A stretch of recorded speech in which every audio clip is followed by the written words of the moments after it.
Good morning all my dear students. तो जैसे कि आप देख सकते हैं, आज हम लेसन नंबर 12 आपके गुंजन किताब से पानी अमृत है नामक चैप्टर करेंगे। तो मैंने कल इसी पाठ के बारे में आपको थोड़ी बहुत जो पहला पैराग्राफ और दूसरा पैराग्राफ है वो मैंने आपको पढ़कर समझाया था, जो कि मैं आपको थोड़ा बहुत रिकैप करवा देता हूँ, रिवीजन करवा देता हूँ कि मैंने क्या पढ़वाया था। तो मैंने पढ़ाया था कि एक राजस्थानी दंपत्ति है जो क्या कर रही थी।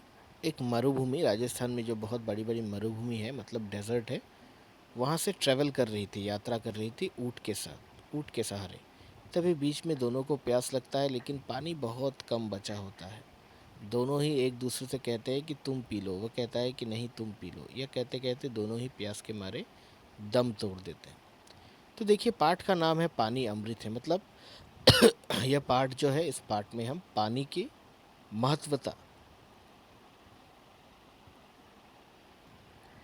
इम्पोर्टेंस के बारे में जानेंगे। तो चलिए शुरू करते हैं। तो देखिए, मैं आपको कुछ चित्र दिखा रहा हूँ। चित्र में हम देख रहे हैं कि अब एक लड़का क्या कर रहा है, पानी से नहाता है, जो हम भी नहाते हैं, पानी के बिना हम नहा नहीं सकते।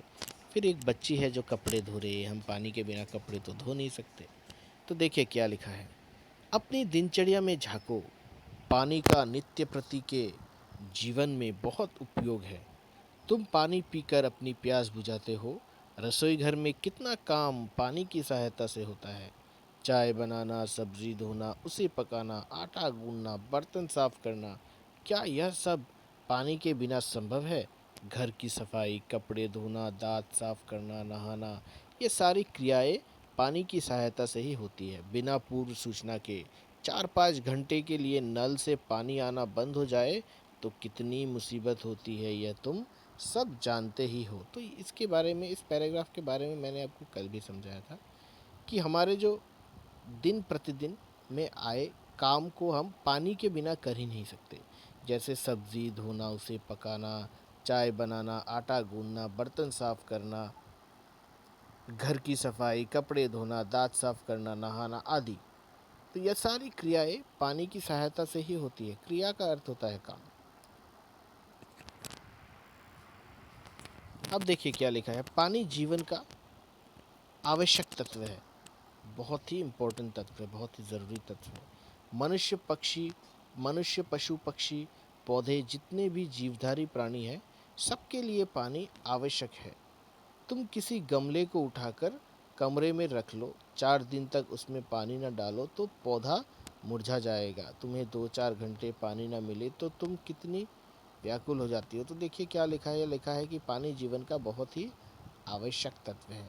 और मनुष्य हो या पशु पक्षी हो या फिर पौधे हो, जितने भी जीवधारी यानी कि लिविंग थिंग्स है, जिनमें प्राण है, सबके लिए पानी बहुत ही आवश्यक है। और अगर हम किसी गमले को उठाकर जिसमें पौधा हो, उसे अगर हम कमरे में रख दें तो वो भी 4-5 दिनों में अगर पानी ना दे तो वो मुरझा जाएगा।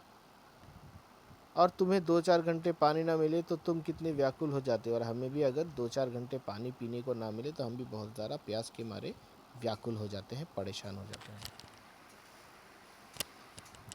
अब देखिए, पानी से ही धरती नरम और उपजाऊ बनती है। तो पानी से ही धरती क्या बनती है, नरम और उपजाऊ, मतलब जिससे अगर हम जहाँ पर जिस जगह पर पानी बहुत ज़्यादा है वहाँ पर हम पेड़ लगाएंगे, पौधे लगाएंगे तो बहुत जल्दी ही वह उग जाएगी। तो इसीलिए पानी से ही धरती नरम और उपजाऊ बनती है, कहा गया है।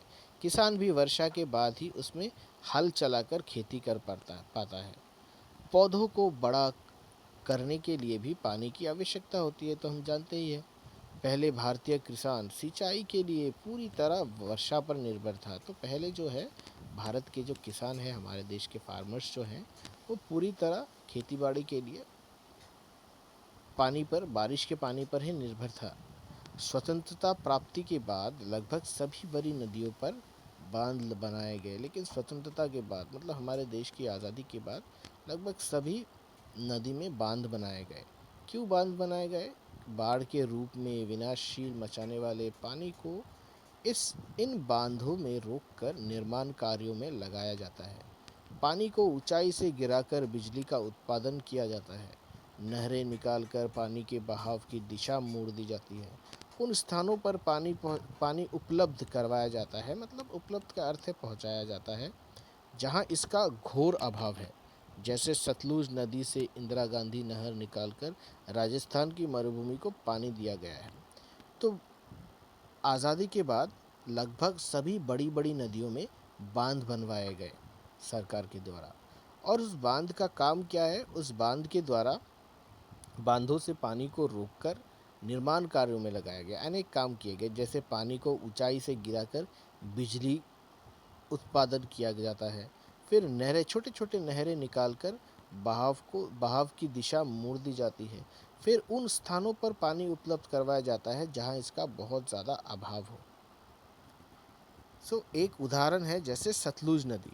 तो सतलुज नदी में इंदिरा गांधी नहर निकालकर राजस्थान की मरुभूमि यानी डेजर्ट को पानी दिया गया है। पानी में जीवन देने की शक्ति है। पानी में क्या है? जीवन देने की शक्ति है। यद्यपि प्रकृति ने पानी के अक्षय भंडार हमें दिए हैं, फिर भी शुद्ध पानी अधिक मात्रा में उपलब्ध नहीं है। हो सकता है कि प्रकृति ने हमें बहुत ज़्यादा पानी के भंडार दिया है, जैसे कि हम देख सकते हैं चारों ओर समुद्र है, नदियाँ हैं, लेकिन जो शुद्ध पानी है जिसे हम यूज़ कर सकते हैं, इस्तेमाल कर सकते हैं, वह पानी बहुत ही कम है।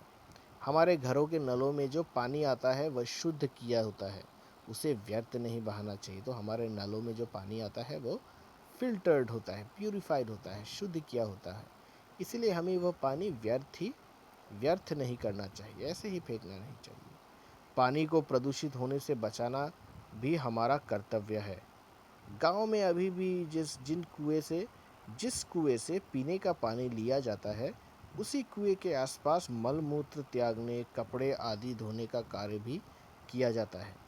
ऐसा करने से कुएं का पानी दूषित हो जाता है और दूषित पानी पीने से हैज़ा, टाइफाइड आदि रोग होने की संभावना बनी रहती है। तो अभी भी हमें पानी की महत्वता को समझनी चाहिए और पानी को बर्बाद नहीं करना चाहिए।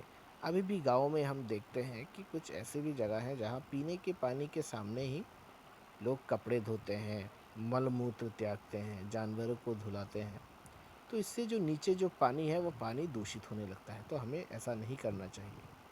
तो आज की कक्षा में यहीं पर समाप्त करता हूँ। दूसरे कक्षा में हम इसी चैप्टर को कंटिन्यू करेंगे। तब तक के लिए धन्यवाद।